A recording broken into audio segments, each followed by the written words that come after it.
Hello friends, இன்றைக்கி என்ன sweet செய்ய போகிறோம் தெரியுமா? வீட்டிலையே பால் கடம்பு என்னுடைய ஸ்டைலில் நான் எப்படி செய்ய போகிறேன்னு தான் உங்களுக்கு இப்போ காமிக்க போகிறேன். தேவையான பொருட்கள் என்னென்னு பார்க்கலாமா? 1/2 லிட்டர் பால், 100 கிராம் சர்க்கரை, 100 கிராம் பால் பவுட்ரு, தேவைக்கேற்ப ஏலக்காய் தூள், 7.5 கிராம் அகரகர்.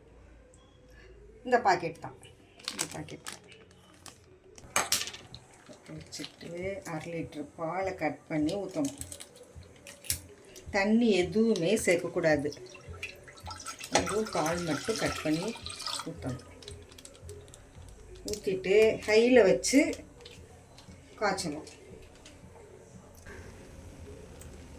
பால் பொங்குன பிறகு அடுப்பை ஸ்லோவில் வச்சிடணும். வச்சுட்டு இந்த பால் பவுடரை போட்டு கிண்டணும், நல்லா மிக்ஸ் பண்ணணும்.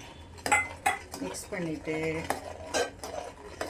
அடுத்தது சர்க்கரையை போட்டு மிக்ஸ் பண்ணணும். நல்லா மிக்ஸ் பண்ணணும், கட்டிக்கிட்டு எதுவும் இல்லாமல் நல்லா மிக்ஸ் பண்ணணும்.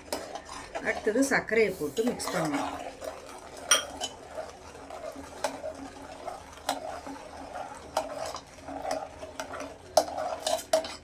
சர்க்கரையை போட்டு மிக்ஸ் பண்ணிவிட்டு கொஞ்சம் ஏலக்காய் தூள் போட்டுக்கணும் வாசனைக்கு.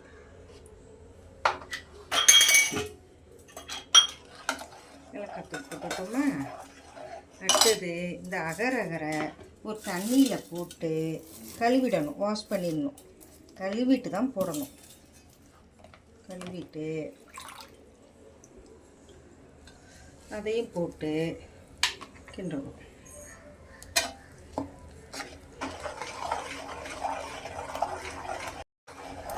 அகரகர் நல்லா கரையிற வரைக்கும் ஸ்லோலேயே வச்சு நல்லா மிக்ஸ் பண்ணிக்கிட்டே இருங்க. சரியா? அந்த திக்காக வர்ற வரைக்கும் நம்ம கொஞ்சம் மிக்ஸ் பண்ணணும். இந்த மாதிரி தான் இருக்கும், ஆனால் நம்ம நல்லா கரையணும். இந்த மாதிரி தான் இருக்கும், நல்லா கரையணும். இது வரைக்கும் நம்ம ஸ்லோலேயே வச்சு கிண்டிகிட்டு இருக்கோம்.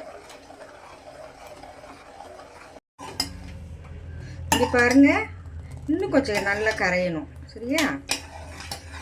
பொங்கிட்டே இருக்கிறதுனால தான் நம்ம ஸ்லோலே வச்சு கிண்டணும். அப்போ பொங்காது. இங்கே பாருங்க, நல்லா கரைஞ்சிருச்சு. இந்த ஸ்டேஜில் நம்ம ஆஃப் பண்ணிவிட்டு தட்டில் ஊற்ற வேண்டியது தான். இந்த ஸ்டேஜில் ஆஃப் பண்ணிடணும்.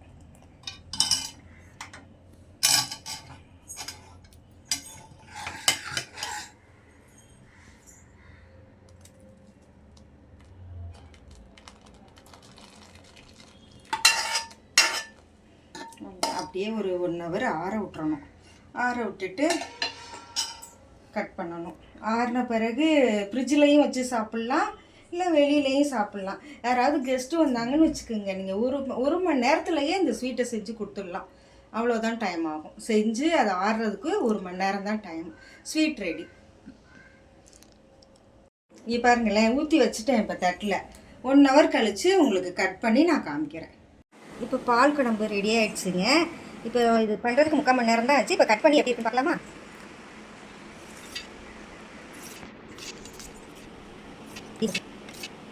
பால் குழம்பு ரெடி ஆகிடுச்சுங்க, கட் பண்ணியாச்சு. இப்போ எப்படி இருக்குன்னு பார்க்கலாமா? இது பாருங்க, நல்லா வந்திருக்குதுங்க. டேஸ்ட்டு சூப்பராக இருக்கும். உங்கள் வீட்டில் இருக்கிற பசங்களுக்கெல்லாம் கொடுத்தீங்கன்னா நல்லா விரும்பி சாப்பிடுவாங்க.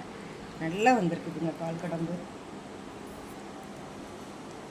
சூப்பராக இருக்குங்க, சூப்பராக இருக்கு.